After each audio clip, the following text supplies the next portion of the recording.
Ayan, mega love shoutout sa inyong lahat mga kapatid. Welcome back to my YouTube channel. So for today, gagawa po ako ng Bicol Express. Ayan, tingnan nyo aking gagamitin. So ayan, ito po yung aking nyug, nakayod na. At ito yung sibuyas, bawang at luya. At ito naman po yung sili. At ito po yung isasama ko, yung hibi, maliliit na hipon. At saka po itong giniling, 5 piraso po, tag 200 grams ang isang balot. Ay, 250 pala.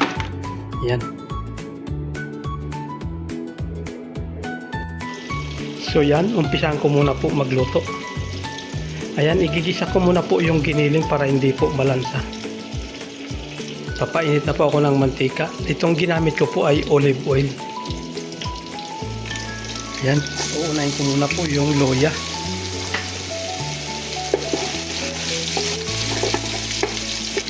Ayan, at isusunod ko na rin po itong bawang.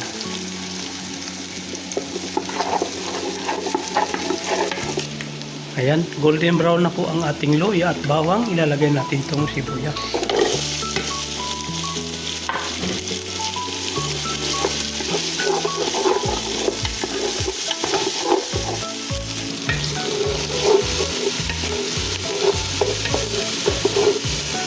Ayan, okay na po ang aking sibuyas, bawang at luya.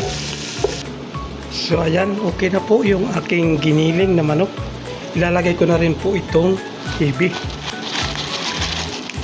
Ayan. Para magisa-gisa na rin po.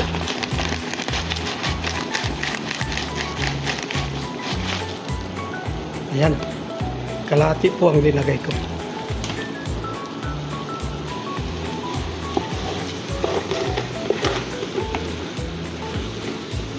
Ayan, okay na po. At saka ilalagay ko na itong gata. Ayan.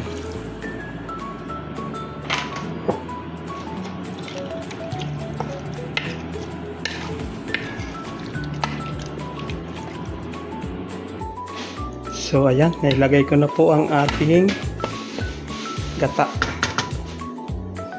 At patakpan muna po para maluto.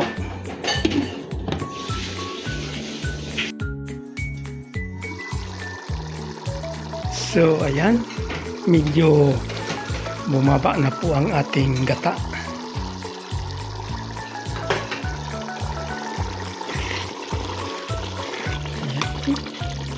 Mamanti-mantika na po siya. Kunting oras pa. Ilalagay ko na ang aking sili. Ayan, ito na po yung aking sili na ginayat.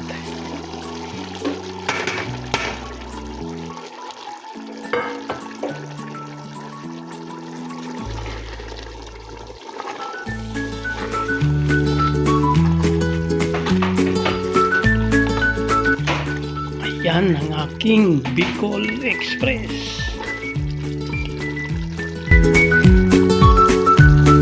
So ayan, nagmantika na po ang aking Bicol Express. Yan, okay na po siya.